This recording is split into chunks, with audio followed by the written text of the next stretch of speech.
तो क्या अगले साल होने वाले लोकसभा चुनाव में विश्व गुरु नरेंद्र मोदी को एक छोटा बच्चा चुनाव हरा देगा? इस छोटे बच्चे का नाम है अल नीनो। स्पेनिश भाषा का ये शब्द है जिसका मतलब होता है छोटा बच्चा या फिर द क्राइस्ट चाइल्ड। नमस्कार, मैं हूं आपका दोस्त विजय विद्रोही। कुल मिलाकर कहानी ये है कि अगर इस साल बरसात अच्छी हुई तो अगले साल 2024 के लोकसभा चुनाव में मोदी पर जमकर वोटों की बारिश होगी। अगर इस साल बारिश कम हुई या सूखा पड़ा तो 2024 में मोदी को वोटों के लिए तरसना पड़ सकता है, वोटों का सूखा पड़ सकता है। नमस्कार, मैं हूं विजय विद्रोही। आप मुझसे जुड़ चुके हैं, इसके लिए आप सबका तहे दिल से शुक्रिया। और अगले 8-10 मिनट में आपसे जुड़े रहने की कोशिश करूंगा। मानसून आ गया है, लेकिन देर से आया है और देरी कर रहा है। अब तक मानसून के कारण जितनी बारिश हो जानी चाहिए थी देश में, उसमें 51% की कमी है। इस बात की गहरी आशंका है कि जुलाई अगस्त में और ज़्यादा बारिश की कमी आएगी। अमेरिका की एक संस्था ने भी अनुमान लगाया है, यानी अल नीनो काम कर रहा है। आप कहेंगे बार बार मैं अल नीनो शब्द का इस्तेमाल क्यों कर रहा हूं, और इस अल नीनो का भला राजनीति से, पॉलिटिक्स से, मोदी की राजनीति से, मोदी के वोट बैंक से क्या लेना देना है? बिल्कुल वाजिब सवाल है। तो अल नीनो का मतलब होता है प्रशांत महासागर में जो गर्म हवाएं उठती हैं, उसके कारण मानसून का पूरा तंत्र गड़बड़ा जाता है।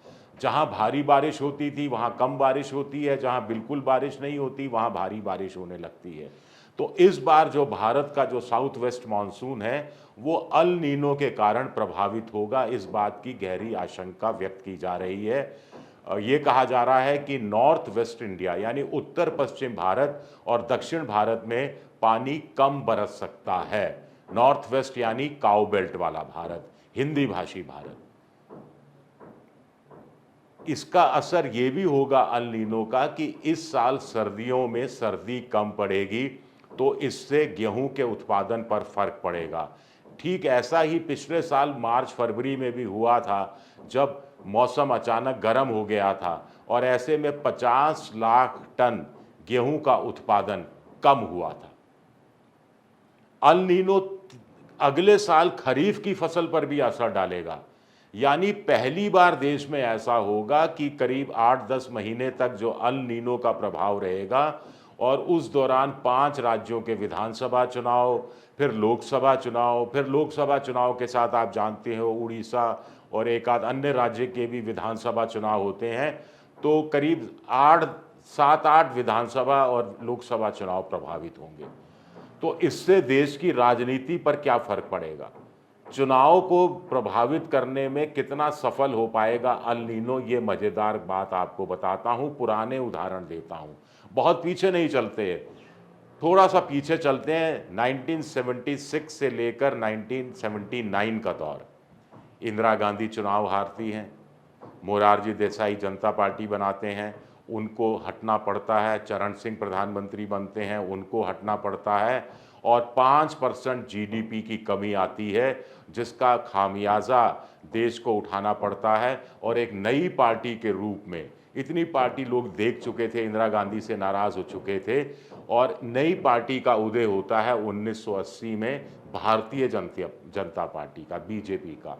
तो अल नीनो की गर्भ से पैदा होती है एक तरह से भारतीय जनता पार्टी। थोड़ा और पीछे चलते हैं, थोड़ा और पीछे चलकर देखते हैं कि 1964, 65, 1965, 1966 भयंकर अकाल, सूखा पड़ा था।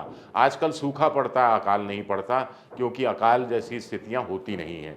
तो उस दौरान सूखा पड़ा, अकाल पड़ा, छपनिया का अकाल। राजस्थान में तो गांव में आज भी महिलाएं छपनिया के अकाल पर बहुत से लोकगीत गाती हैं। और तब हरित क्रांति की शुरुआत हुई। भारत को समझ में आया कि हरित क्रांति कितना ज़रूरी है, कब तक हम अमेरिका के आगे PL 480 गेहूँ या दूसरी गेहूँ मैक्सिको के आगे कहाँ कहाँ हम हाथ फैलाते रहेंगे। तो अल नीनो के कारण हरित क्रांति आई, यानी देश में आर्थिक तंत्र, कृषि के क्षेत्र में तंत्र और उसके कारण राजनीति के क्षेत्र में परिवर्तन हुआ। और पीछे चलते हैं 1918 में इस देश में भयंकर अकाल सूखा पड़ा था और तब सरदार पटेल का उदय हुआ था। आपको ध्यान होगा गुजरात में उन्होंने खेड़ा आंदोलन शुरू किया था, किसानों का आंदोलन शुरू किया था, जिसमें महात्मा गांधी ने भी बढ़ चढ़कर भाग लिया था। महात्मा गांधी एक नए अवतार के रूप में सामने आए थे। वो उनकी भूमिका ज़्यादा बड़ी थी, उनका कद बहुत ज़्यादा सियासी कद बढ़ा था और देश में जो पीसेंट मूवमेंट है, किसानों का आंदोलन है, उसको पहली बार एक तरह से अंग्रेज़ों के खिलाफ आज़ादी के आंदोलन से जोड़ा गया था और वो बात फिर आगे किसानों से लेकर, मज़दूरों से लेकर, आम जनता से लेकर सब जगह पहुंची।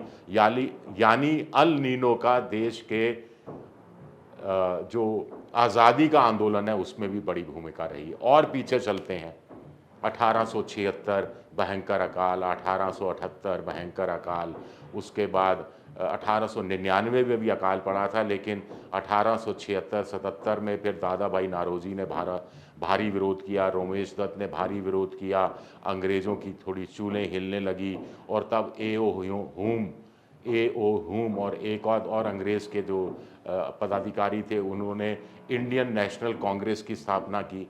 इंडियन नेशनल कांग्रेस इसलिए बनाई गई थी ताकि भारतीयों का गुस्सा निकल जाए। ये प्रेशर कुकर की सीटी का काम करे कि बहुत ज़्यादा गुस्सा है, बहुत ज़्यादा स्टीम भर गई है, तो सीटी ऊपर कर दी जाती है तो स्टीम निकल जाती है और चीज़ें सामान्य हो जाती हैं। तो अल नीनो का प्रभाव इस रूप में भी आगे पड़ा है।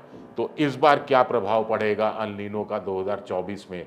क्या नरेंद्र मोदी ने 2015-16 में भी सूखा पड़ा था, लेकिन उसका कोई असर उनके पॉलिटिकल करियर पर नहीं पड़ा, उनके वोट बैंक पर नहीं पड़ा।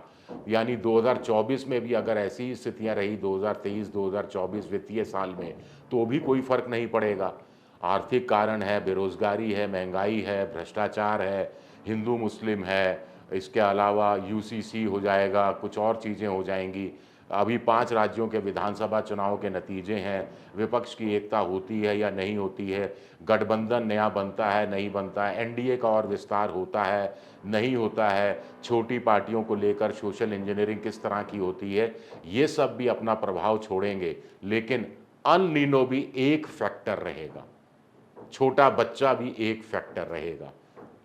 चलिए, मेरा ये वीडियो देखने के लिए आप सबका तहे दिल से बहुत बहुत शुक्रिया। अगर पसंद आए तो लाइक कीजिए, सब्सक्राइब कीजिए, शेयर कीजिए और ये घंटी जैसी आकृति बेल आइकन दबा दीजिए ताकि नया वीडियो आए तो आपको तत्काल जानकारी मिल जाए। विद्रोही 7 मेरा ट्विटर हैंडल है, विजय विद्रोही 7। इंस्टाग्राम पर हूँ और फेसबुक पर मेरा पेज है विजय विद्रोही पेज। शुक्रिया, बहुत बहुत शुक्रिया।